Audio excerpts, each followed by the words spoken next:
जय हिंद साथियों, class 10th के प्यारे विद्यार्थी ध्यान दें। आज के इस वीडियो में आपको प्रतिस्थापन विधि बताने वाला हूं, जो कि मोस्ट इंपॉर्टेंट रहने वाली 100% आने के चांसेस कह देते हैं हर साल।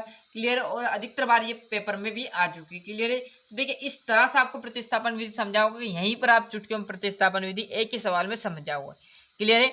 तो सबसे पहले जो भी आपका यहाँ पर x + 2y बराबर पर 7, 2x + 3y बराबर पर 2 है, तो मैं इसको समीकरण 1 नाम दे दूंगा और इसको समीकरण 2 नाम दे दूंगा। क्लियर है। अब प्रतिस्थापन का मतलब समझिएगा, प्रति प्लस स्थापन मतलब स्थापना करना है ना। ये दो समीकरण में से आपको एक समीकरण लेना है, उसमें से आपको एक और समीकरण बनाना है, क्योंकि प्रतिस्थापन मतलब स्थापना करना, मतलब एक और समीकरण आपको यहाँ पर बनाना पड़ेगा। क्लियर है। तो मैं समीकरण 1 को लूँ, जिसके द्वारा मैं समीकरण 1 और बनाऊंगा, जिसका नाम मैं समीकरण 3 दे दूंगा, क्योंकि एक है हमारे पास, 2 भी है, उसका नाम जो बनेगा उसको 3 दे दूंगा, है ना। तो कैसे बनेगा ध्यान से देखिएगा। मैं यहाँ पर लाइन एक बढ़िया से लिखूंगा कि समीकरण 1, जिससे कि आपको समझ में आ जाए और जो कॉपी आपकी चेक करे उसको भी समझ में आना चाहिए। तो समीकरण 1 से अब इतना आप लिख दोगे समीकरण 1 से, मतलब आप क्या कहना चाह रहे हो कि समीकरण 1 हम उतारेंगे, तो x + 2y बराबर पर 7 ये उतार लिया मैंने। अब यहाँ से समीकरण 3 कैसे बनाएं, तो सभी आपने देखा होगा, जब भी समीकरण आप सोल्व करोगे तो क्या करोगे, इसको इधर पहुंचा दोगे। क्लियर है ना। तो क्या करेंगे हम यहाँ से क्या करेंगे, देखो ये संख्या दोनों क्या गुना में, तो इसको बराबर को उधर पहुंचा दो। तो यहाँ से देखो x हमें x की वैल्यू याद करनी पड़ेगी, तो x वैसे का वैसा, 7 वैसे का वैसा, और ये प्लस में आपको पता तो माइनस में चले जाएगा और 2y आ जाएगी। बस इसको इतने को ही समीकरण आपको 3 नाम दे देना है, बस आ गए बात समझ में। अब यहाँ से हम क्या करेंगे, समीकरण 3 दे दिया। अब मैं यहाँ से x की वैल्यू याद कर लूंगा और y की वैल्यू याद कर लूंगा। अब कुछ विद्यार्थी ये समझेंगे कि x का मान तो आ गया, ये x का मान नहीं है, समीकरण 3 बनाया। x का मान 1 तो अंक करेगा और y का मान भी सेम, जिस प्रकार हम विलोपन में करता है उसी प्रकार प्रतिस्थापन में भी उसके आंसर सेम निकलेंगे। क्लियर है। तो अब मैंने क्या लिया, समीकरण 1 लिया था। अब मैं किसको ले लूँ, समीकरण 2 में, और जहां भी समीकरण 2 में x दिखे वहां पर क्या वैल्यू ऐड कर देंगे हम, ये 7 - x, जिससे हमें y का मान ज्ञात हो जाएगा, है ना। तो अब समीकरण 1 लिया था, अब किसकी बारी, समीकरण 2 की। तो जहां भी x दिखे तो मैं लाइन लिखूंगा कि x का मान समीकरण किस में रखूंगा, समीकरण 2 में रखने पर। अब जहां भी रखने पर और जहां भी आपको x दिखे वहां उठाकर क्या रख देना, आपको 7 - 2y, है ना। तो आपका समीकरण 2 उतार लो पहले, क्या है, 2x + 3y बराबर पर 2 उतार लिया, है ना। और यहाँ पर x दिख रहा है तो 2 वैसे का वैसा रहेगा। x की जगह क्या लिख देना हमें, 7 - 2y + 3y बराबर पर 2। अब बस आपको पता है ये संख्या गुना में थी, तो इसका भी आपस में गुना होगा। तो 2 का इस 7 में करेंगे तो 7 दूनी 14, प्लस माइनस क्या हो जाएगा, माइनस 2 का 2 में करेंगे तो 4y + 3y तो वैसे का वैसा रहेगा, और 2 भी वैसे का वैसा, है ना। अब देखो ये संख्या एक साइड कर लेंगे हम, और अचर एक साइड और चर एक साइड, मतलब आपका y एक साइड रह जाएगा और संख्या एक साइड। क्लियर है। तो मैं डायरेक्टली यहाँ पर चाहो तो घटा सकते हो, 4y में से 3y आएंगे, तो y बचेगा 1, जो भी माइनस, क्योंकि बड़ी संख्या किसकी है, माइनस की, है ना। और यहाँ पर हमारा 14 पहले से ही था, और बराबर आपका 2 आ जाएगा। अब इस 14 को मैं उधर पहुंचा दूंगा। क्यों पहुंचा रहा हूँ, क्योंकि हमें y की वैल्यू यहाँ से ज्ञात करनी पड़ेगी। तो y माइनस की बराबर 2 और माइनस का 14, क्यों आया -14, ये प्लस का था, बराबर उधर जाएगा तो किसका होगा, माइनस का। माइनस y वैसे की वैसी बराबर वैसे का वैसा। अब 2 में से 14 नहीं जाएगा, 14 में से 2 जाएगा, तो बचेगा कितना, 12, और बचेगा किसका, 12, माइनस का प्लस का, तो माइनस का। क्यों बचा माइनस का, क्योंकि यहाँ पर देखो कि बड़ी संख्या किसकी है, 14 बड़ी संख्या है जो माइनस की है। बस इस माइनस से ये माइनस आप कैंसिल हो गया, तो y बराबर जो y का मान निकल के आया, y बराबर पर 12 आ गया।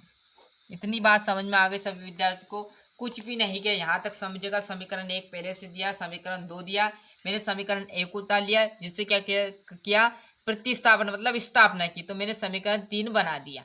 और जहां भी आपको x दिखे, समीकरण 2 लेंगे आप, और जहां भी समीकरण 2 में आपको x दिखे वहां पर ये वैल्यू आपको उठाकर धर देनी। तो मैंने समीकरण 2 उतारा, जिसमें जहां भी मुझे x दिखा वहां पर मैंने ये वैल्यू ऐड कर दी। जोड़ घटाव करोगे, ये सिंपल तरीका आपको याद होना, क्लियर है, जोड़ घटाव करोगे तो आपका y का मान आ गया। अब भी जस्ट मैंने समीकरण 1 भी ले लिया, समीकरण 2 से भी हल कर दिया। अब किसका, और जहां भी आप y दिखे आपको समीकरण 3 ले लेना है, तो y का मान कहाँ रख दो आप समीकरण 3 में। तो यहाँ पर लाइन वैसी की वैसी, जिस प्रकार x का मान समीकरण 2 में रखा था, अब किसकी बारी, y का मान समीकरण 3 की बारी। तो y का मान समीकरण 3 में रखने पर, और जहां भी समीकरण 3 में आपको क्या दिखे, y दिखे, वहां पर क्या उठा कर रख देंगे हम 12, जिस प्रकार x की जगह क्या उठा कर रख दिया था हमने 7 माइनस y।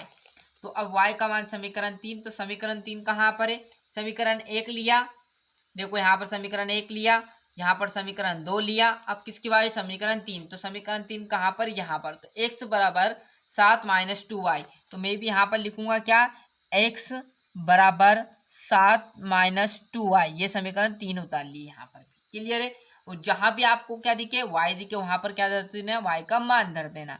तो x बराबर वैसे का वैसा, 7 वैसे का वैसा, माइनस वैसे का वैसा, 2 वैसे का वैसा, गुना में है तो क्या आ जाएगा 12।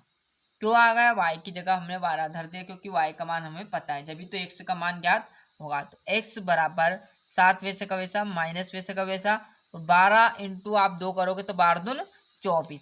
बस आप देखो 7 में से 24 घटा लो, 7 में से 24 नहीं जाएगा, 24 में से 7 जाएगा, तो चिन्ह किसका रहेगा, बड़ी संख्या। बड़ी संख्या कौन सी आपकी, माइनस की है, तो माइनस का आ जाएगा। और जैसे आप यहाँ पर 24 में से 7 घटाओगे तो आपका आंसर जो आएगा वो 17, 17 से 18, 19, 20, 21, 22, 23, 24। क्लियर है, मतलब 18, सॉरी यहाँ पर रॉन्ग हुआ था, यहाँ पर ऐसा भी नहीं हो, तो आप इस तरह से आप घटा सकते हो। क्लियर है, एक हासिल दे दिया, 7 यहाँ पर आया, एक 17 आ गया। क्लियर है, और ये आ गया 17 माइनस, है ना, ये किसका है, चिन्ह आया माइनस का। माइनस का क्यों आया, क्योंकि बड़ी संख्या किसकी है, माइनस की है। आ गई बात समझ में। तो पहले समीकरण 1 से समीकरण 3 बना लिया, फिर समीकरण 2 उतार लिया, और जहां भी 100 दिखे वहां पर 7 माइनस 1 उतार लिया। फिर काटा पिटी करेंगे तो हम समीकरण 1 उतार लिया, समीकरण 2, अब समीकरण 3 उतार लिया, और जहां भी आपको समीकरण 3 में y दिखे उसकी जगह उठाकर आप क्या धर दोगे, 12 धर दोगे। तो 12 धर दोगे तो x का मान ज्ञात हो जाएगा। एक लाइन लास्ट में आपको इतनी सी लिख लेना कि अतः, यहाँ पर जगह कम बची, तो अतः x बराबर पर आपका क्या आ जाएगा, -17, एवं y बराबर पर आपका 12 है आंसर। इतनी लाइन आपको लिखना जरूर है आपकी कॉपी में। क्लियर है, क्या है, अतः x बराबर -17 एवं y बराबर पर 12 है आंसर। आ गई बात समझ में। तो बढ़िया तरीके से यहाँ से आप अच्छे से आप स्क्रीनशॉट ले लो बेझिझक होकर।